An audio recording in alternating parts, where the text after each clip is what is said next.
जब यूरी की आंखें खुलती है तो खुद को एक अनजान जगह पाती है। वहाँ एक मेड आती है उसकी तबीयत देखने।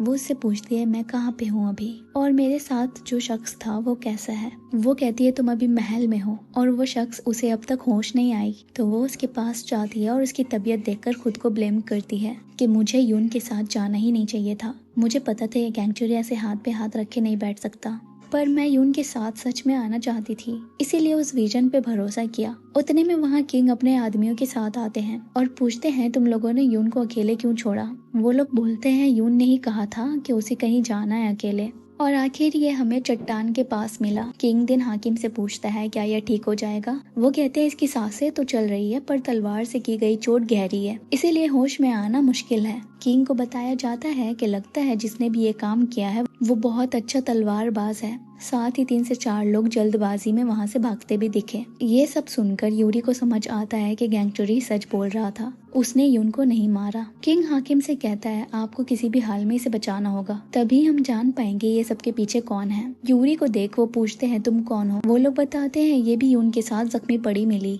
वो पूछते हैं पर तुम यून के साथ क्यों थी। वो कहती है यून गाप ने कहा था आपको चश्मे की जरूरत है। दूसरी तरफ ग्योन के अंकल को उनके सेवक खबर देते हैं कि यून अभी भी जिंदा है, ना सिर्फ जिंदा है बल्कि उसने हमारे 2 लोगों को मारा भी है। ये सुनकर उन्हें समझ नहीं आ रहा यून जैसा लड़का जो किताबी कीड़ा है उसे हथियार चलाना कब से आ गया।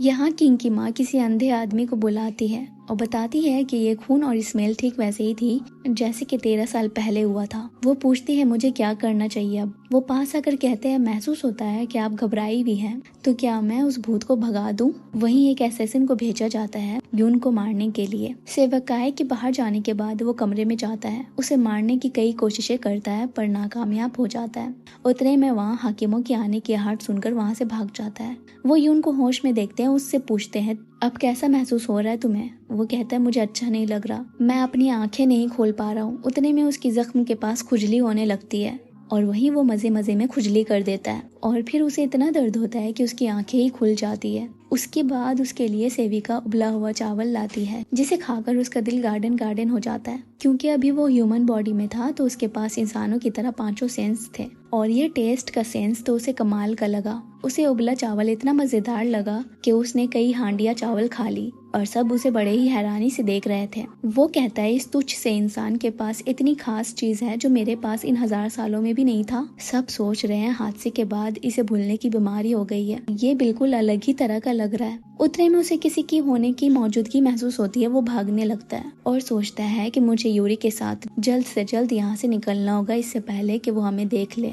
वहीं यूरी को आराम करने के लिए कमरे में ले जाया जाता है। उतने में उसे अजीब सी एनर्जीज महसूस होती है। सोचती है कि महल जहाँ पे किंग रहता है वहाँ ऐसी एनर्जीज क्या कर रही है। उतने में उसे यून की आत्मा की आवाज आती है जो उसी का नाम बड़े दर्द में पुकार रहा था। वो उस आवाज के पीछे जाती है, एक कुएं के पास पहुंचती है, अंदर झांकती है तो वहाँ यून की आत्मा नहीं बल्कि कोई भूतनी थी जो उसे अंदर खींच लेती है। वो भूतनी बहुत ही अकेला महसूस कर रही थी, इसीलिए वो यूरी को मारकर अपने साथ ले जाना चाहती है। वो उसे पानी में डुबा देती है। उतने में गैंगचुरी आता है उसे बचाने। भूतनी उसे अपनी लंबी जुल्फी से उसके पैर बांधकर रोकने की कोशिश करती है, पर वो 440 वॉट का चमकीला जादू करके उसकी आंखों में मारकर उसे अंधेरे में जाने में मजबूर कर देता है। फिर यूरी को बाहर लाता है। वो बेहोश थी। वो उसे घूरता है, उसे कुछ कुछ होने लगता है। वो सोचता है मैं ऐसा क्यों महसूस कर रहा हूँ, क्योंकि मेरी आंखें एक मर्द की आंखें बन गई है, इसीलिए। फिर उसे घूरता ही रहता है और वो उसके मुंह पे सारा पानी बाहर निकाल देती है और होश में आती है। उसे लगता है ये यून की आत्मा है। वो कहता है मैं वो बेवकूफ नहीं हूँ, भूल जाओ उसे। मुझे लगता है वो इस दुनिया को पार करके आफ्टर लाइफ चला गया। वो कहती है उस कुएं वाली आत्मा ने मुझे यून की आवाज में पुकारा, जरूर वो उसके बारे में जानती होगी। सो वो उससे पूछने के लिए फिर से कुएं में जाने लगती है। वो उसे रोकता हुआ बोलता है पागल हो गई हो, मैं तुम्हें उस बेवकूफ की वजह से खो नहीं सकता। उतने में कई भूतों की आवाज आती है तो वो उसका हाथ पकड़कर भागने लगता है, पर यून की जख्मी बॉडी की वजह से गिर जाता है। अगले दिन यूरी जाती है किंग के पास उनको सही चश्मा देने के लिए, पर वो कहते हैं तुम्हारा हुनर तो कमाल का है, पर मेरे पास पहले से ही मेरा चश्मा है। जब वो चश्मा निकालते हैं तो वो देखती है उसमें वही पत्थर था जो उसकी दादी ने उसे दिया था। उसे समझ नहीं आ रहा है ये किंग के चश्मे में क्या कर रहा है। किंग कहता है तुम्हें यून यहाँ लाना चाहता था, इसीलिए मुझे भी तुम्हारे बारे में जानने का शौक हुआ, पर मुझे चश्मे की जरूरत नहीं, सो तुम अब जा सकती हो। वो सोच रही है अभी महल से गई तो यून की आत्मा ढूंढ नहीं पाऊंगी, सो जब तक वो मिल नहीं जाता मैं यहाँ से जा नहीं सकती। सो वो किंग को बातों में लाने की कोशिश करती है और रिक्वेस्ट करती है कि मुझे आपके लिए एक चश्मा बनाने दे। तब जाकर वो मानते हैं और चश्मा तैयार होने तक उसे कारीगरों की जगह में रखा जाता है। एलची जो उसे कमरा तक लाने आया है उसे कहता है किंग ने सिर्फ यून की वजह से तुम्हें फेवर किया है, सो सही से रहना। वो पूछती है क्या मैं चश्मा बनाने का सामान लेने जा सकती हूँ। वो कहते हैं ठीक है जाओ। वो इसी बहाना से कुएं को ढूंढने निकलती है और सोच रही है कि आखिर यून ने मुझे झूठ बोलकर यहाँ क्यों लाया होगा।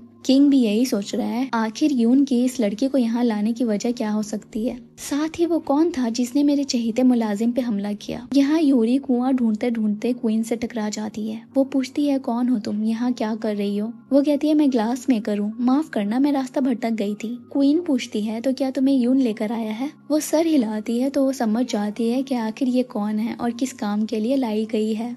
सो वो उसे अभी के लिए जाने देती है। जाते हुए वो रास्ते में सेविकाओं को बातें करते हुए सुनती है कि यून पगला गया है, वो कभी आग में कूद रहा है तो कभी छत से। यून जो छत पे खड़ा सोच रहा है आखिर काम क्यों नहीं बन रहा, मैंने 3 बार कूदा यहाँ से। उतने में उसे उसके साथी आवाज देकर उसे नीचे बुलाते हैं।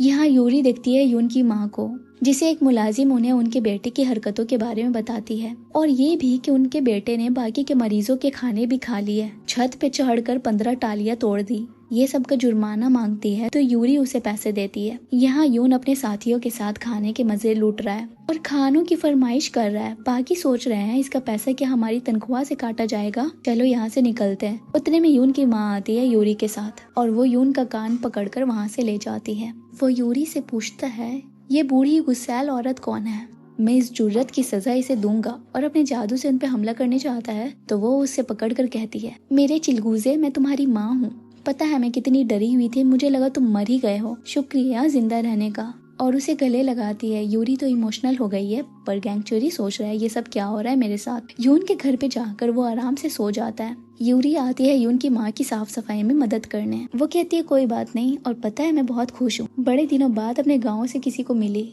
इतना सब होने के बावजूद भी तुम एक ग्लास मेकर बनी हो, बहुत बड़ी बात है। मैं अभी भी तुम्हारी दादी की कही बात को भूल नहीं पा रही, जो उन्होंने यून के 1 साल होने पे कहा था कि यून की उम्र बहुत कम है। सो उन्होंने यून की लंबी उम्र और अच्छी सेहत के लिए एक तावीज लिखी थी और उसके बाद उनकी मौत की खबर मिली। अभी देखो मेरा बेटा मौत के मुंह से बचा है। वो मन में बोल रही है माफ करना पर ये आपका बेटा नहीं है। सो वो रात में यून के लिए दुआएं करती है, याद करती है जब वो छोटी थी तब सब उसे मारा पीटा करते और गांव की बदकिस्मती का इल्जाम उस पे देते हैं। यून रोकता है सबको और कहता है गैंगचोरी के पहले भी गांव को कई बार सफर करना पड़ा, कभी सैलाब से तो कभी सूखा पड़ने पे, जो कि कुदरती थी जिस पे हमारा कोई बस नहीं। तो अभी इस पे इल्जाम क्यों लगा रही है आप सब। एक रोज वो यूरी को बताता है कि वो अपनी माँ के साथ हानियान जा रहा है और उसे भी अपने साथ चलने को कहता है। वो बोलती है नहीं, मेरी वजह से तुम्हारे पैर का ये हाल हुआ, मैं नहीं चाहती तुम्हारे साथ और कुछ बुरा हो। वो कहते ये तुम्हारी वजह से नहीं, मैं ही लापरवाही से पेड़ पे चढ़ रहा था और वैसे भी ये ठीक हो रहा है।